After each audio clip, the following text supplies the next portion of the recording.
ফরিদপুর মানব কল্যাণ foundation ধারাবাহিকভাবে যে কর্মকাণ্ডগুলো করে আসছে, যে মানবিক কাজগুলো করে আসছে, সমাজসেবামূলক কর্মকাণ্ড পরিচালনা করে আসছে, তা অবশ্যই প্রশংসনীয়। আমি ফরিদগঞ্জ প্রেস ক্লাবের পক্ষ থেকে মানব কল্যাণ ফাউন্ডেশনের সকল কর্মকর্তাকে আন্তরিক ধন্যবাদ, কৃতজ্ঞতা জানিয়ে আমি আমার শুভেচ্ছা বক্তব্য শেষ করছি। আসসালামু আলাইকুম। কে কোন পার্টি করে সেই পার্টির উপর হতাহত এখানে নেই। এক দল, সবার এক দল, আল্লাহর দল। আমরা সবাই এখন আল্লাহকে এক করে স্বীকার করি না বাকি এখানে উপস্থিত, ঠিক না? আলহামদুলিল্লাহ। এই যে রমজানের মাস চলে যেতেছে, আজকে 15 তারিখ। শুনুন, যারা বাইরে আছেন, আমি অনুরোধ করবো, রোজা থাকেন আর না থাকেন, যেইতেই হোক আল্লাহ দেখছে। দয়া করে কথাবার্তা বন্ধ করে মাঠের মধ্যখানে চলে আসেন, বিশৃঙ্খলা সৃষ্টি করবেন না, তাহলে কিন্তু রহমত দেন, আল্লাহ রহমতটা হইবে। আল্লাহ রাস্তায় সবাই সবার জায়গায় বসে পড়ুন। রমজানের 15 তারিখ আজকে যাইতেছে, মাত্রাতের 5 দিন চলে গেল রে ভাই।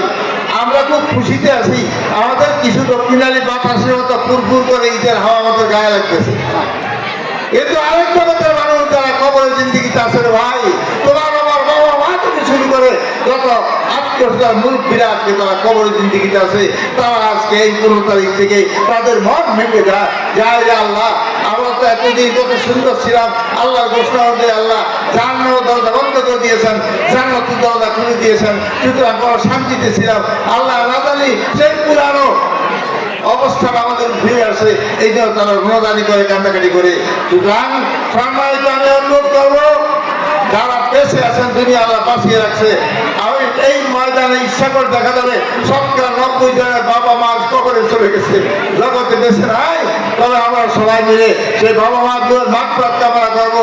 আল্লাহ কি সুন্দর দোয়া শিখিয়ে দিয়েছেন যে বলো না, রব্বির হামহুমা কামা রব্বায়ানি সগীরা, যে আল্লাহ ছোটবেলায় আমার বাবা মা জীবনকে লালন পালন করেছে, আর যে কবর জীবন তুমি তাদেরকে সেভাবে লালন পালন করো। আর বাবা মার জন্য সন্তানের দোয়া করার জন্য একটা ব্যবস্থা আল্লাহ দিয়েছেন, রব্বানা হাব লানা মিন আজওয়াজিনা ওয়া যুররিয়্যাতিনা কুররাতা আয়ুনিন ওয়াজআলনা লিল মুত্তাকিনা ইমামা।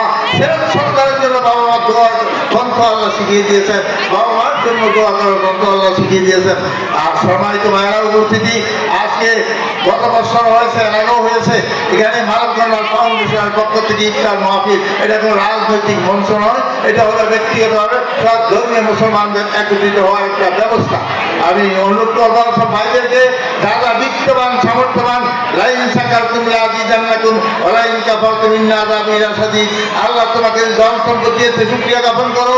যদি তুমি দ্বীনি কাজে, সদকা জারিয়ার কাজে, মানবতার কাজে যদি তোমার সম্পদ থেকে একটা অংশ তুমি উৎসর্গ করতে পারো, তাহলে আল্লাহ বছর তোমাকে আরো বাড়িয়ে দিবে।